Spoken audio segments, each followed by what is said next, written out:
ठीक है बच्चों, अब हम बात करते हैं पदार्थ की चौथी अवस्था की, प्लाज्मा, जिसको हम क्या कहते हैं, प्लाज्मा। और प्लाज्मा जो बताया मैंने कि अभी आपसे कि जो प्लाज्मा है वो पदार्थ की चौथी अवस्था है, और जो पदार्थ की तीनों मुख्य अवस्थाएं हैं, ठोस, द्रव, गैस, और इन तीनों से पूर्णतया भिन्न अवस्था में होती है। अभी तक हमने बात की ठोस की, द्रव की, गैस की, लेकिन जो हमारा प्लाज्मा होता है ये कैसा होता है, आंशिक रूप से आयनित होता है। कैसा, गैसों का आंशिक आयनीकृत रूप होता है,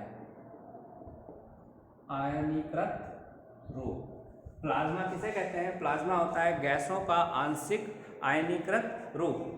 तो प्लाज्मा को हम कैसे डिफरेंस करते हैं, आयनीकृत रूप में। जैसे हम अगर किसी नली में किसी भी नली में अगर हम गैस को प्रवाहित करें और उसमें हम विद्युत धारा प्रवाहित कर दें तो उसमें जो गैसें होंगी वो क्या होंगी, आयनों के रूप में टूट जाएंगी, और वहाँ पर जब आयनों के रूप में टूटेंगी तो विभिन्न प्रकार के किरणों का जो प्रकीर्णन होगा वो प्रकाश के रूप में होने लगेगा, और विभिन्न प्रकार के रंग वहाँ पर दिखाई देने लगेंगे। तो इस प्रकार जो प्लाज्मा हमारा बनता है उसको स्टेट का नाम दिया गया प्लाज्मा। अब इसी प्लाज्मा को उपयोग में सबसे पहले लाया गया, एक ब्रांड है, ब्रांड का नाम है सोनी, सभी लोगों ने सुना होगा। तो सोनी ने सबसे पहले प्लाज्मा टीवी बनाया था। क्या बनाया था, प्लाज्मा टीवी, जिसकी पिक्चर क्वालिटी बहुत अच्छी होती थी। इसीलिए उस प्लाज्मा टीवी में सबसे पहले इस अवस्था का, पदार्थ की इस अवस्था का प्रयोग किया गया। सबसे पहले किसका उपयोग किया गया, प्लाज्मा अवस्था का उपयोग इस प्लाज्मा टीवी में इंडस्ट्रियल रूप में किया गया। तो प्लाज्मा आपको समझ में आएगा, प्लाज्मा क्या होता है, कि गैसों का आंशिक आयनीकृत रूप होता है, जो ना तो ठोस होता है, ना द्रव होता है, ना ही पूर्ण रूप से गैस होता है। एक अलग प्रकार से भिन्न अवस्था है तीनों मुख्य अवस्थाओं से। अगला हमारा नेक्स्ट है जो पांचवा, Bose-Einstein condensate, Bose-Einstein condensate, short form में इसको कहते हैं BEC। क्या कहते हैं शॉर्ट फॉर्म में, BEC। तो पहले इसके बारे में जानना, मुझे बताना बच्चों को इसलिए अच्छा लगता है क्योंकि उसमें जो बोस नाम है वो हमारे भारतीय वैज्ञानिक के नाम पर है। एक वैज्ञानिक हमारे यहाँ हुए हैं डॉक्टर सत्येंद्र नाथ बोस, सत्येंद्र नाथ बोस, इन्हीं के नाम पर ये आगे दिया गया है। तो यहाँ पर दो नाम हमें दिख रहे हैं, बोस और एक आइंस्टीन, बोस और दूसरे आइंस्टीन। तो सबसे पहले इस अवस्था के बारे में जो बताया था वो बताया किसने था, डॉक्टर सत्येंद्र नाथ बोस और आइंस्टीन ने। दोनों लोगों ने बता दिया था कि एक अवस्था और होगी, मतलब भविष्य में एक अवस्था होगी जिसको हम क्या कहेंगे, बोस आइंस्टीन कंडेंसेट। लेकिन इसको लैब में उस समय बनाया नहीं जा सका इन लोगों के कार्यकाल में। तो बोस आइंस्टीन कंडेंसेट पदार्थ की कौन सी अवस्था होती है, तो इसमें जो हमारी वायु होती है या हम जल वाष्प कहते हैं, अगर हम इसका वायु या जल वाष्प का 1,00,000वां भाग, कितना, 1,00,000वां भाग को -273.15 डिग्री सेल्सियस या 0 केल्विन ताप पर, जिसको हम क्या कहते हैं, परम ताप, क्या कहते हैं, परम ताप। तो बोस आइंस्टीन कंडेंसेट को सबसे पहले किसने दिया, डॉक्टर सत्येंद्र नाथ बोस, अपने भारतीय वैज्ञानिक थे, और आइंस्टीन, दोनों लोगों ने इसके बारे में बताया था। और उस समय क्या बताया था कि वायु या जल वाष्प को, वायु या जल वाष्प के 1,00,000वें भाग को अगर हम -273.15 डिग्री सेल्सियस या 0 केल्विन, जिसको हम क्या कहते हैं, परम शून्य ताप, परम ताप या परम शून्य ताप पर ठंडा करते हैं तो हमें ये अवस्था प्राप्त होगी। लेकिन इसको सबसे पहले लैब में बनाया किसने, तो दो वैज्ञानिक थे, एरिक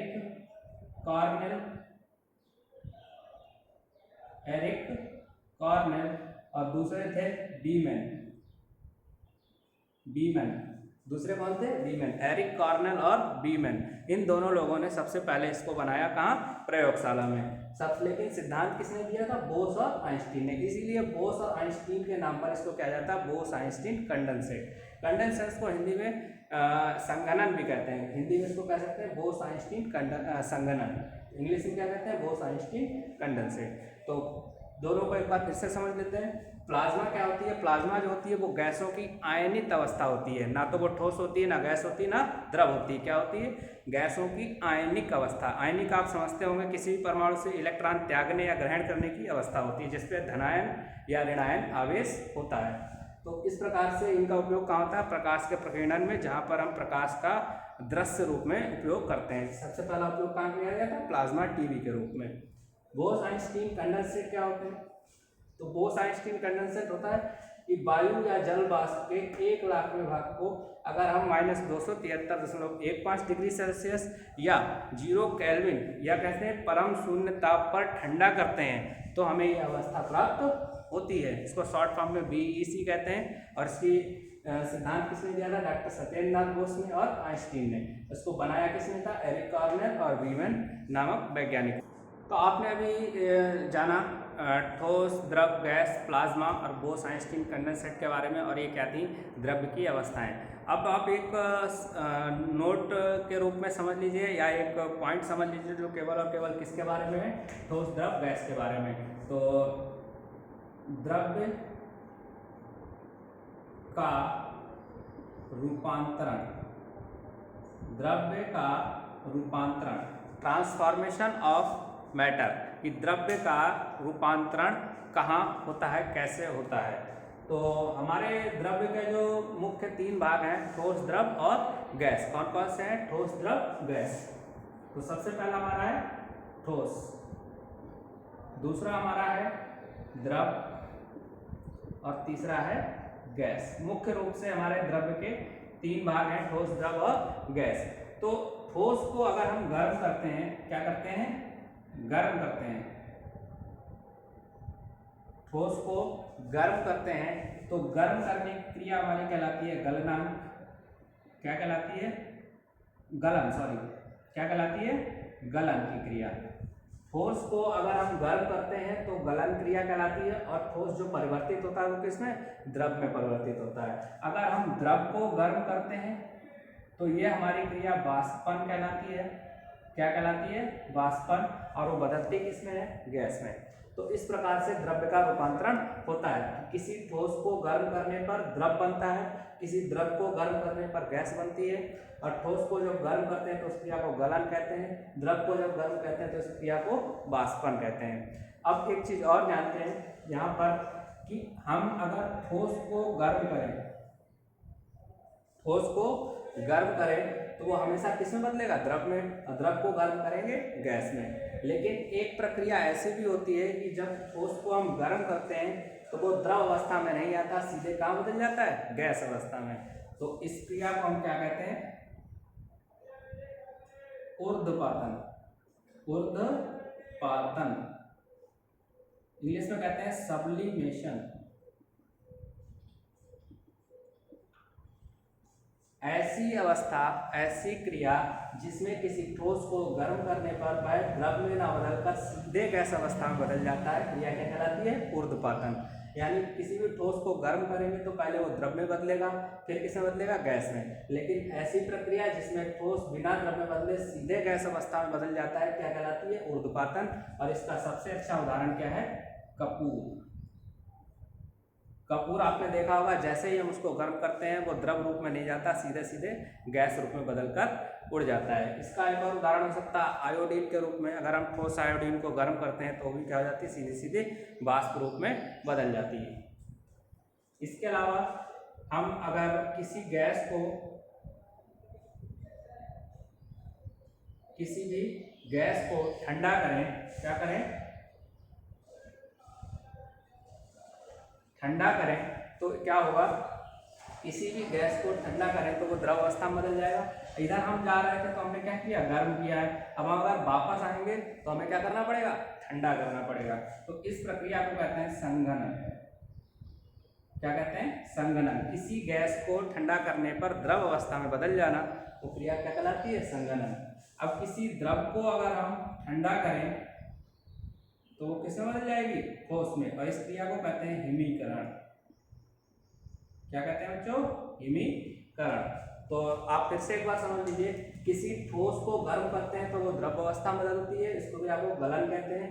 किसी द्रव को गर्म करते हैं तो वो गैस में बदलती है, इस क्रिया को वाष्पन कहते हैं। किसी गैस को अगर हम ठंडा करते हैं तो उस क्रिया को संघनन कहते हैं, वो किसमें बदलती है, द्रव में। किसी द्रव को हम ठंडा करते हैं तो वो ठोस में बदलती है, उस क्रिया को हम हिमीकरण कहते हैं। अगर हम किसी ठोस को इस प्रकार से गर्म करते हैं कि वो द्रव अवस्था में ना बदलकर सीधे कहाँ बदल जाती है, गैस अवस्था में, तो इस क्रिया को हम ऊर्ध्वपातन कहते हैं। और इसका सबसे अच्छा उदाहरण है कपूर। उदाहरण के द्वारा समझिए, मान लिया हमने यहाँ पर क्या लिया है, द्रव ले लिया H2O। क्या ले लिया है, यहाँ पर हमने जल ले लिया H2O। क्या ले लिया है, H2O। तो द्रव हमने क्या लिया है, H2O। H2O को हम गर्म करेंगे तो वो गैस बनेगा, गैस में क्या बनेगा, वाष्प बन जाएगा। क्या बन जाएगा, वाष्प, भाप, जिसको हम कहते हैं भाप। अगर हम इसको गर्म करेंगे तो वाष्प में बदल जाएगा। और H2O जो हमारा जल है, जल को अगर हम गर्म करेंगे, सॉरी जल को ठंडा करेंगे तो क्या बनेगा, इसमें हमें बर्फ।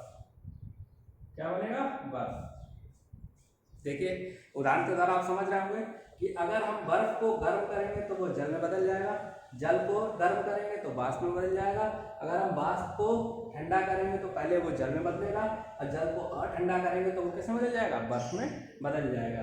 तो इस प्रकार से द्रव्य का हम रूपांतरण करते हैं।